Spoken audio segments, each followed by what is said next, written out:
सबसे पहले कक्षा 12 के सभी विद्यार्थियों को मेरा नमस्कार।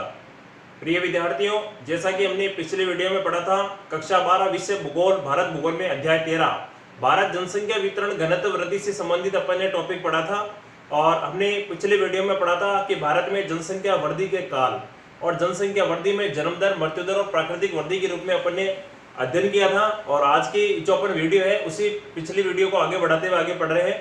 भारत में जनसंख्या वृद्धि के कालों में अगले काल पढ़ेंगे। भारत में तीव्र जनसंख्या वृद्धि का काल, घटती वृद्धि का काल, इसके बारे में अपन विस्तार से चर्चा करेंगे, है ना। तो अपने को सबसे पहले, जैसा कि आपको पता है कि अभी हमारे देश में लॉकडाउन चल रहा है और लॉकडाउन के चलते हमारे विद्यालय में ऑनलाइन क्लासें लग रही है।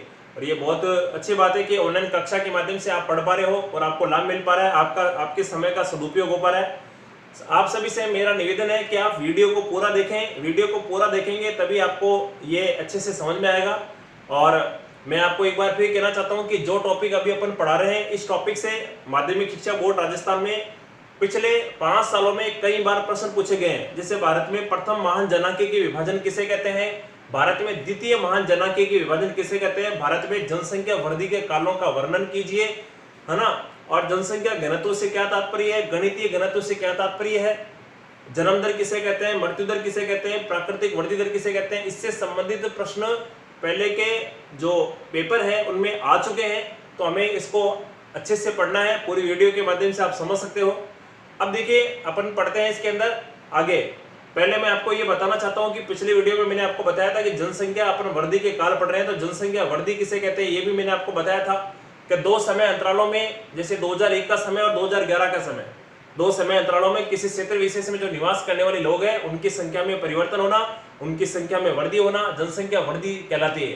तो अब मतलब कि लोगों की संख्या का बढ़ना, लोगों की जनसंख्या में वृद्धि होना या संख्या में परिवर्तन होना जनसंख्या वृद्धि कहलाती है। पर मैं आपको एक चीज और बताना चाहता हूं कि जनसंख्या की वृद्धि दर कैसे निकालते हैं।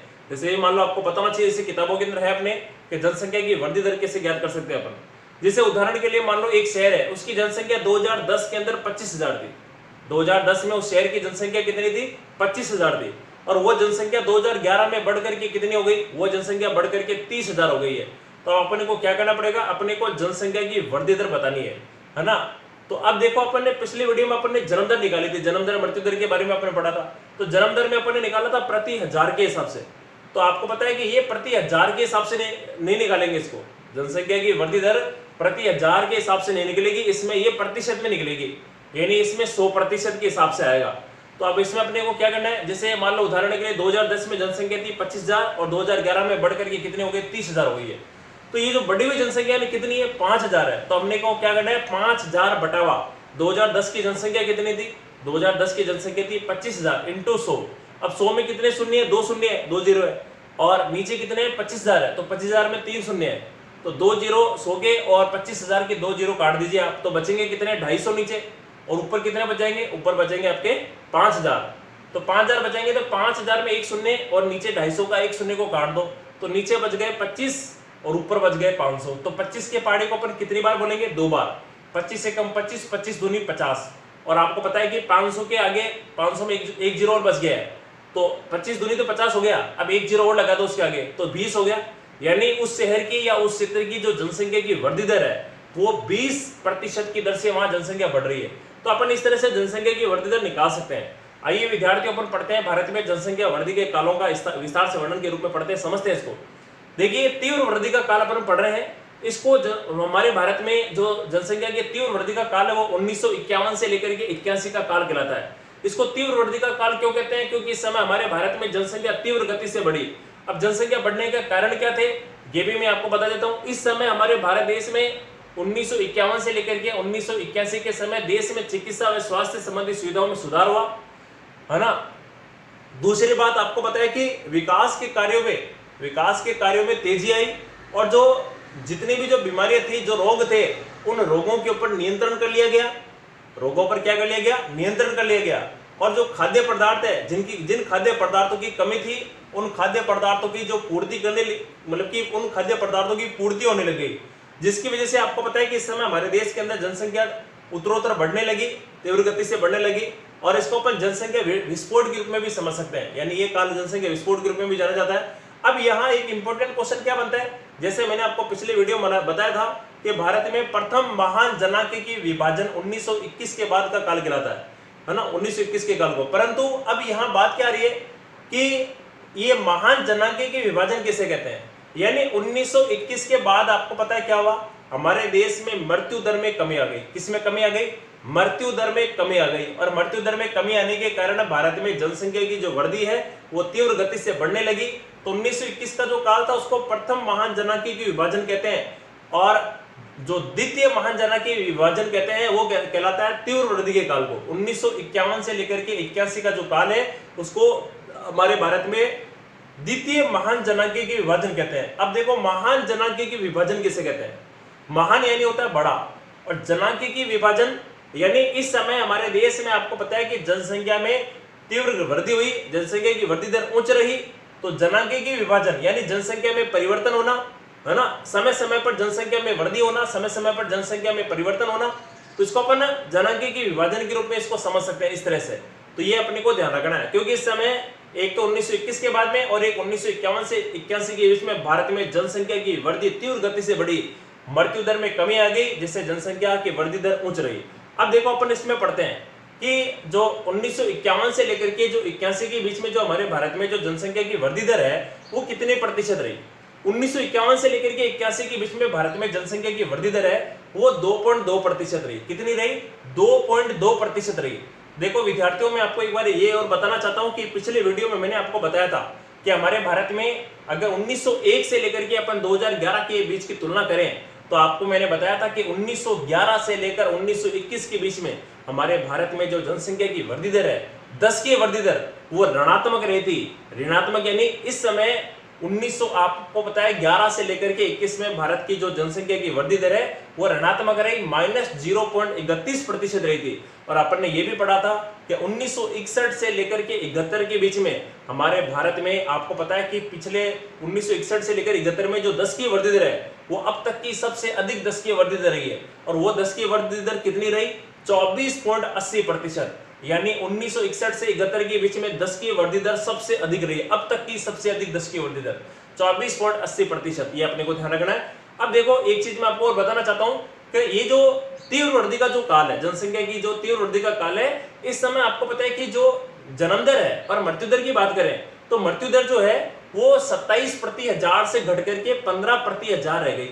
यानी मृत्यु दर जो है वो आपको पता है, अपन ने जन्म दर और मृत्यु दर की परिभाषा अपन ने पढ़ी थी, मैंने आपको बताया था कि किसी देश या क्षेत्र में प्रति हजार व्यक्तियों पर एक वर्ष में जो मरने वाले जो बच्चे हैं, एक वर्ष में जो मरने वाले बच्चे हैं उनकी संख्या को मृत्यु दर कहते हैं। और इसी तरह से मैंने आपको जन्म दर भी आपको पहले परिभाषा बताई थी।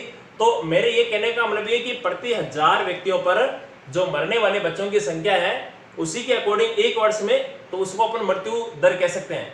अब यहाँ बात आ रही है कि ये जो जनसंख्या की जो तीव्र वृद्धि का काल है इसमें क्या हुआ कि जो मृत्यु दर है वो प्रति हजार व्यक्तियों पर, है ना, एक वर्ष में प्रति हजार व्यक्तियों पर जो मृत्यु दर है वो 27 प्रति हजार से घट करके 15 प्रति हजार रह गई। यानी मृत्यु दर में कमी आई, जिसकी वजह से हमारे भारत की जनसंख्या तीव्र गति से बढ़ने लगी। और जो जन्म दर की बात करें तो जन्म दर कितनी थी? जन्म दर थी 4 प्रति हजार। और जन्म दर की मैंने आपको पिछले परिभाषा में मैंने आपको सूत्र के माध्यम से और आपको जन्म दर निकालने का तरीका मैंने आपको बता दिया था, तो हमें इस चीज का पता होना चाहिए। अब देखो, अपन पढ़ते हैं इसके अंदर, ये अपन ने पहला काल पढ़ा है, दूसरा काल पढ़ते हैं 1981 से लेकर के 2011। और इसको अपन किस काल के नाम से जानते हैं? इसको अपन कहते हैं घटती वृद्धि का काल। इस समय हमारे भारत देश में आपको पता है कि जन्म दर में कमी देखने को मिली। पिछले कुछ जनगणना के वर्षों में आपको पता है कि जनसंख्या बढ़ी थी, परंतु 1981 से लेकर के 2011 के बीच में हमारे भारत देश में आपको पता है कि जन्म दर में कमी आई।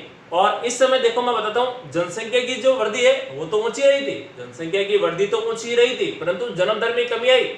1981 से लेकर के 91 के बीच में, 1981 से लेकर 91 में आपको पता है कि जन्म दर में क्या आई? हमारे भारत देश में जन्म दर में कमी आई। और जन्म दर जो है वो 1981 में, जन्म दर 1981 में 38 शिशु प्रति हजार से घटकर 38 शिशु प्रति हजार से घट करके 1991 में आपको पता है ये 30 शिशु प्रति हजार रह गई। कितने शिशु प्रति हजार रह गई? 30 शिशु प्रति हजार रह गई। और दूसरी बात मैं आपको बताना चाहता हूं कि 1991 में आपको पता है ये जो वार्षिक वृद्धि दर है, 1991 में आपको पता है कि जो वार्षिक वृद्धि दर है वो कितनी थी? वार्षिक वृद्धि दर थी 2.14%। कितनी थी? 2.14% वार्षिक वृद्धि दर थी। अगर 2001 की बात करें, है ना, 1991 से लेकर के अगर 2001 की बात करें तो आपको पता है ये वार्षिक वृद्धि दर जो है वो घट करके कितनी हो गई? ये पहले 2.14% थी, परंतु बाद में ये घटकर कितनी हो गई? 1.95%, 1.95% हो गई है ना, यानी कुछ कमी आई। और बाद में आपको पता है अगर अपन 2011 की बात करें तो 2001 से लेकर के 2011 के बीच में हमारे भारत देश में आपको पता है कि जो जनसंख्या की जो वार्षिक वृद्धि दर रही है वो 1.64% रही है। और इसके बारे में मैंने आपको पहले पिछली वीडियो में बताया था कि भारत में 2001 से 2011 के बीच में 10 की वृद्धि दर कितनी रही है? 17.64%। कितनी रही है? 17.64%। यदि अपन पिछली 1991 से 2001 की 1991 से लेकर के 2001 में अगर अपन देखें 10 की वृद्धि दर, तो 1991 से 2001 में 10 की वृद्धि दर रही थी 21.54%। कितनी रही थी? 21.54% रही थी। और यही आपको पता है कि यही जो जनसंख्या की जो 10 की वृद्धि दर है ये 2001 से लेकर के 2011 के बीच में आपको पता है कि इसमें हमारे को कमी देखने को मिली। और ये वृद्धि दर कितनी होगी? 10 की वृद्धि दर ये होगी 17.64%। यानी आपको पता है कि परिवर्तन कितना हुआ 1991 से 2001 में, है ना, 1991 से 2001 में। और बाद में आपको पता है 2001 से लेकर के 2011 में जनसंख्या में परिवर्तन देखने को मिला। कितना प्रतिशत? ये परिवर्तन देखने को मिला 3.90%। कितना? 3.90% परिवर्तन देखने को मिला। तो ये इसी वजह से था। तो अभी भी मैंने आपको बताया कि 2001 से 2011 में भारत में जो जनसंख्या की वृद्धि दर है वो वार्षिक वृद्धि दर 1.64% रही। अब अगर अपन बात करें जन्म दर की, 1981 से 2011 में अगर जन्म दर की बात करें तो 1981 में हमारे यहाँ पर 38 शिशु प्रति हजार से, यानी कि जो जन्म दर है वो 38 शिशु प्रति हजार से घट करके कितनी हो गई? ये घट करके 2001 में आपको पता है कि कितनी हो गई? 2001 में हो गई 26 शिशु प्रति हजार। कितनी हो गई? 26 शिशु प्रति हजार हो गई है। यानी 1981 में तो 38 थी और 1981 के बाद में ये 2001 में घट करके कितनी हो गई है? 26 शिशु प्रति हजार हो गई है। अगर अपन बात करें मृत्यु दर की, तो मृत्यु दर आपको पता है कि मृत्यु दर 15 प्रति हजार से घट करके, है ना, मृत्यु दर 15 प्रति हजार से घट करके कितनी हो गई? 8 प्रति हजार रह गई है। अब इसके पीछे सबसे बड़ा कारण क्या है वो देखिए आप, कि इसके पीछे सबसे बड़ा कारण ये कि इस समय हमारे देश के अंदर जो घटती वृद्धि का काल कहलाता है 1981 से 2011 में, तो जन्म दर में कमी क्यों आई? इसके पीछे क्या कारण है? देखो, एक तो लोग आपको पता है कि शिक्षा का प्रसार हुआ, प्रत्येक व्यक्ति जागरूक हो गया, है ना, प्रत्येक व्यक्ति एक तो जागरूक हो गया। दूसरी बात आपको बताना चाहिए कि एक परिवार नियोजन कार्यक्रम, यानी अपन जैसे अपन देखते हैं छोटा परिवार सुखी परिवार, है ना, तो उसके रूप में भी अपन इसको समझ सकते हैं। तो दूसरी बात आपको पता है कि लोगों ने छोटे परिवार को अपनाना शुरू कर दिया, लोगों में जागरूकता पैदा हो गई, है ना। इस समय आपको पता है कि महिलाओं की स्थिति में कुछ सुधार हुआ, है ना। यानी कई ऐसे रीजन है जिसकी वजह से आपको पता है कि इस समय जो हमारा 1981 से 2011 में हमारे भारत में जो जनसंख्या की वृद्धि है वो कम देखने को मिली। अगर अपन ने सर पिछले वीडियो में पढ़ा था कि भारत में अगर अपन 10 की वृद्धि दर की बात करें तो पिछले 10 सालों में भारत में सबसे ज्यादा जनसंख्या वृद्धि दर वाला जो राज्य रहा है वो रहा है मेघालय, है ना। हमारे सिलेबस के अनुसार इसमें कितना प्रतिशत है? 27.82%। अपन ने इसके बारे में पढ़ा था, 27.82%। अच्छे से अपन ने अध्ययन किया था। और एक मैंने आपको बताया था कि अगर अपन सबसे कम की बात करें, यानी कि सबसे कम 10 की वृद्धि दर वाला राज्य है तो वो है नागालैंड, है ना। हमारे राजस्थान बोर्ड के सिलेबस के अनुसार इसमें वो कितना रहा था? वो रहा था आपके 0.47%, है ना, 0.47%। और अगर अपन यहाँ बात करें कि 10 की वृद्धि दर में जैसे राज्य तो अपन ने पढ़ लिए हैं, केंद्र शासित प्रदेशों में सबसे ज्यादा जो 10 की वृद्धि दर वाला जो केंद्र शासित प्रदेश है वो दादर और नगर हवेली है। दादर नगर हवेली जिसकी राजधानी जो सिलवासा है, यहाँ की 10 की वृद्धि दर कितनी है? 55.50%। 55.50%। ये सर्वाधिक 10 की वृद्धि दर वाला केंद्र शासित प्रदेश है। और अगर अपन सबसे कम की बात करें तो सबसे कम में मैं आपको बताता हूं, सबसे कम में है लक्षद्वीप। सबसे कम में लक्षद्वीप है। लक्षद्वीप में कितना है? 6.23%। यानी सबसे कम में लक्षद्वीप है 6.23%। तो ये अपने को ध्यान रखना है। अब देखो अपन आगे बढ़ते हैं इसके अंदर। मैंने आपको पिछली वीडियो में जन्मदर निकालना बताया था, जनसंख्या की प्राकृतिक वृद्धि दर किसे कहते हैं ये मैंने आपको बताया था। जन्म दर और मृत्यु दर में जो होने वाला जो परिवर्तन है या उससे बढ़ने वाली जो जनसंख्या है उसको अपन प्राकृतिक वृद्धि दर कह सकते हैं। जन्म दर का भी मैंने आपको बता दिया था। अब मैं आपको ये बताना चाहता हूं कि मृत्यु दर कैसे निकाल सकते हैं। अगर आप मन में आ रही है मृत्यु दर किसे कहते हैं, ये तो अपन ने पढ़ लिया, अपन मृत्यु दर निकालते कैसे हैं। उदाहरण के लिए मैं आपको बताता हूं, जैसे भी मान लो कि इसका सूत्र क्या है, देखो आप, इसका सूत्र है कुल मृतकों की संख्या, यानी किसी क्षेत्र में कुल जो मृत्यु हुई है उसकी संख्या बटावा कुल जनसंख्या इंटू हो जाएगा 1000, जो अपन ने 1000 निकाला था जन्म दर के अंदर। पर एक चीज का ध्यान रखना है विद्यार्थियों, तो इसमें अपने को जब अपन मृत्यु दर निकालते हैं ना, तो इसमें हमारे को औसत जनसंख्या निकालने की आवश्यकता नहीं पड़ती है। जन्म दर निकालने के लिए औसत जनसंख्या निकालनी पड़ती है, परंतु मृत्यु दर को निकालने के लिए हमें क्या नहीं करना पड़ता? मृत्यु दर को निकालने के लिए हमें औसत जनसंख्या नहीं निकालनी पड़ती है। तो आप जैसे मान लो उदाहरण के लिए आप जैसे कोई क्षेत्र ले लो आप, जैसे मान लो उदाहरण के लिए सीकर है। मान लो सीकर में 2016 के अंदर, सीकर में 2016 में मान लो उदाहरण के लिए कि उस है ना 2015 में सीकर में जो मृतकों की संख्या थी वो 150 थी। यानी कुल मृत्यु की जो संख्या थी 150 व्यक्तियों की मृत्यु हुई थी 2015 में, उदाहरण के लिए, है ना। तो आपको मतलब कि मृत्यु दर निकालने के लिए क्या करना पड़ेगा? तो उस क्षेत्र में जो सीकर जिला है उसकी जनसंख्या 2015 में कितनी थी? उस क्षेत्र की 2015 में जनसंख्या थी 30,000। कितनी थी? 30,000। तो अब 30,000 थी, तो हमें क्या करना है? हमें आपको पता है कि उस शहर की या उस जिले की अपने को क्या निकालनी है? उस जिले की हमें मृत्यु दर प्रति 1000 के हिसाब से निकालनी है। मृत्यु दर क्या निकालनी है? प्रति 1000 के हिसाब से निकालनी है। यानी मृत्यु दर प्रति 1000 के हिसाब से कितनी होगी? इसके लिए वही बात है, अभी मैंने आपको बताया सूत्र में कि कुल मृतकों की संख्या या कुल मृत्यु की संख्या बटावा कुल जनसंख्या इंटू 1000। तो अब देखो मृतकों की संख्या कितनी है, अभी मैंने आपको बताया 2015 में सीकर जिले में उदाहरण के लिए मृतकों की संख्या 150 बटे में कितने जाएंगे? कुल जनसंख्या कितनी है? अभी अपन ने पढ़ा 30,000 इंटू कितना हो जाएगा? इंटू 1000। तो 1000 में कितने शून्य है? 3 शून्य है, और जबकि नीचे 30,000 है, 30,000 में 4 शून्य है। तो 1000 के 3 शून्य और जो नीचे जो 30,000 है उसके 3 शून्य, इनको काट दीजिए आप। तो कितने बच जाएंगे? नीचे बच जाएंगे 30 और ऊपर कितने बच जाएंगे? ऊपर बच जाएंगे 150। तो 30 में कितने? 1 शून्य और 150 में भी 1 शून्य। तो 30 का 1 शून्य को 150 के 1 शून्य से ऊपर नीचे काट दीजिए, तो ऊपर बच जाएंगे 15 और नीचे बच जाएंगे 3। तो 3 के फाड़े को आप कितनी बार बोलेंगे? 5 बार बोलेंगे। 3 5 या 15।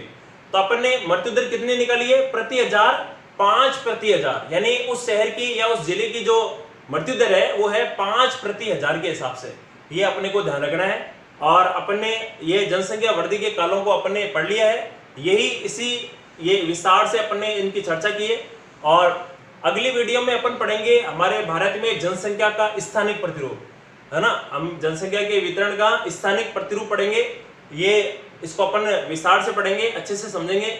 और अगर किसी विद्यार्थी को अगर कोई समस्या आती है तो अभी साप्ताहिक रूप से अपन उनको कॉल करके पूछ लेंगे कि क्या स्थिति है क्या नहीं है। अगर नहीं समझ में आ रहा है, अगर मान लो कोई आपको क्वेश्चन पूछना भी है तो आप कमेंट में लिख करके पूछ सकते हैं। कोई समस्या आती है तो आप उसको सुलझाई कर सकते हैं। और तब तक के लिए सभी विद्यार्थियों को मेरा धन्यवाद।